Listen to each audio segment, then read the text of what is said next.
Facing scrutiny, President-elect Donald Trump's cabinet picks head to Capitol Hill as confirmation hearings get underway tomorrow. This week, we'll see his picks to lead defense, justice, homeland security, and the State Department.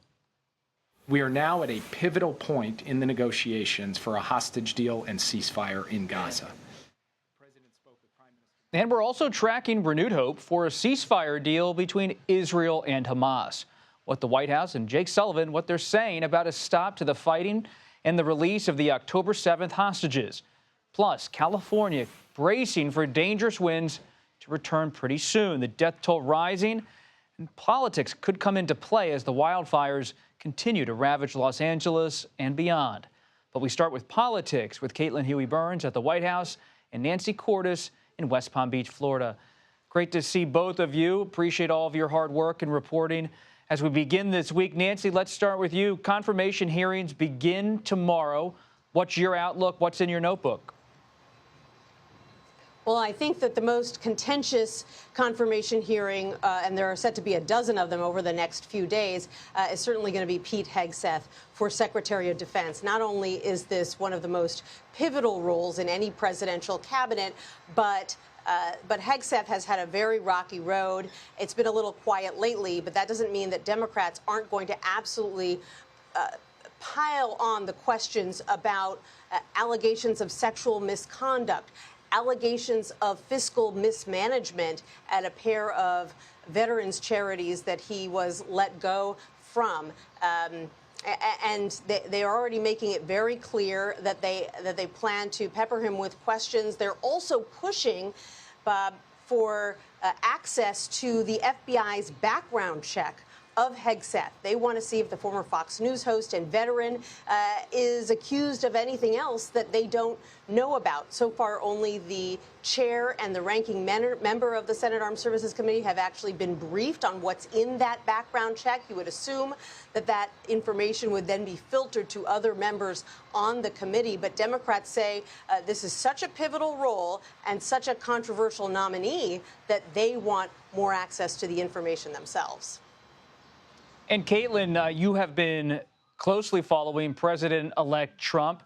There is this looming question about whether those who participated in January 6th in various capacities might be able to receive pardons from Trump once he becomes president again. Let's listen to what J.D. Vance, the vice president-elect, had to say on Fox News. If you committed violence on that day, obviously you shouldn't be pardoned. And there's a little bit of a gray area there, but we're very much committed to seeing the equal administration of law. And there are a lot of people, we think, in the wake of January the 6th who were prosecuted unfairly. So, Caitlin, does the vice president-elect speak for the entire Trump team and how this is going to play out? You know, Bob, that is an outstanding question as we're a week away from Trump's first day in office, which he has said he will issue pardons for January 6th rioters on the day, within minutes, he said, of being sworn in as president. And it was notable in that clip there that you played from the vice president-elect because he's being more descriptive of what kind of pardons they're considering here. Trump has promised pardons with the first day of his office, but just last week at Mar-a-Lago at a press conference, I asked the president-elect, are you planning to issue pardons for those who are accused of violent offenses? You know, those accused of assaulting police officers, for instance. Remember, there are nearly 1,700 defendants here, and a portion of those have been charged with violent crimes. And last week, the president-elect Trump said that he wouldn't rule that out, and he said that he was considering big pardons, that they were coming. So in that clip, at least for Vance, that is him kind of laying down a marker of sorts, saying that for nonviolent offenses, there won't be pardons. But again, he mentioned that gray area, and that's kind of where we're looking at in terms of these pardons coming. But this was a big promise that Trump made on the campaign trail repeatedly, and something his supporters, at least, want to see. The big question is kind of how the larger public reacts. This is a big week, Nancy, for President Biden, his final week in office. He has been delivering remarks both privately and publicly. On Wednesday, he will address the nation, I believe, from the Oval Office. That will be a major moment as he ends his presidency. But today he gave a speech about his record on foreign policy. Let's hear a bit of that. Compared to 4 years ago, America is stronger. Our alliances are stronger. Our adversaries and competitors are weaker.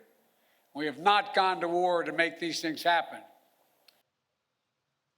Nancy, what's your assessment of President Biden's speech today and how he talks about foreign policy when he looks at the scope of his administration's record? Right. Well, his role as diplomat in chief, Bob, as you know, has always been very important to him. He is steeped in foreign policy, and he really came into office believing that he could not only strengthen current U.S. alliances, but forge new ones, particularly in Asia, where he has worked very hard to contain China's rise. He certainly has worked to strengthen NATO, worked to create an enduring coalition to support Ukraine. On the other hand, there are some major items on the to-do list that did not get checked off. The war in Ukraine, of course, is still raging. He will leave office without having helped to bring that to any kind of satisfying close. And there is still this open question about hostages. The Biden administration has been negotiating with Hamas, with Israel, with the Qataris for months now. Today, we heard from Jake Sullivan, the president's national security advisor, who said there has been progress. He's now hopeful that there could be a deal struck to return some of those hostages as early as next week. But we have heard that before, Bob, and only to see a potential deal stymied. And so that is something that President Biden would very much like to see happen before he leaves office, but he is now leaving office in just 7 days. Caitlin, you're at the White House, but you've been down in Palm Beach covering President-elect Trump. Let's bring on the screen some of his cabinet nominees, those who face hearings. Pete Hegseth for defense, Pam Bondi for attorney general. You have Marco Rubio. They're widely expected to be confirmed as Secretary of State. Kristi Noem for Department of Homeland Security. Scott Besson for the Treasury Department. So these are all just ahead on the horizon.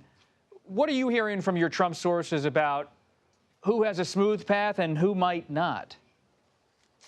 Yeah, there is a sense among the Trump campaign, or the Trump team, I should say now. Sorry, I'm used to calling it the campaign. Among the Trump team, that most of these nominees, if not all, are likely to get confirmed. There is a feeling, especially what we've seen with Pete Hegseth. Remember, just a month ago, there were questions about whether he would even make it through to the confirmation process. And you really saw this kind of rise among the base in support of Hegseth and the nominees. And you're seeing this pressure really applied to Republican senators. Remember, last month, the president-elect said that he may not be opposed to primary challenges for those who oppose his nominees if they're done, in his words, for political reasons. So you're seeing that pressure applied here. But it's also notable, Bob, as you know, even though Republicans will have a majority in the Senate, it is still not a huge majority. And there are still a couple of more moderate-leaning Republicans like a Susan Collins or a Lisa Murkowski or others who aren't necessarily, under that same kind of pressure from the base, just given the dynamic in their state. So looking at those lawmakers in particular, but we're also looking across the aisle to see what Democrats may come over and support some of these nominees, like RFK Jr. for HHS, Health and Human Services. There could be a Democrat or two who supports him. He's a former Democrat. We'll see.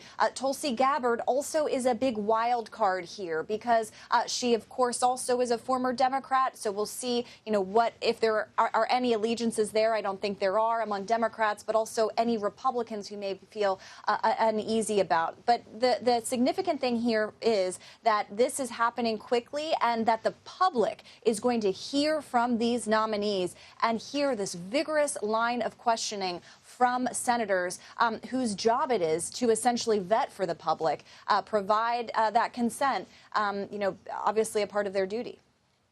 Advise and consent, as they say and as they like to do on Capitol Hill. Caitlin Huey-Burns, Nancy Cordes, thank you.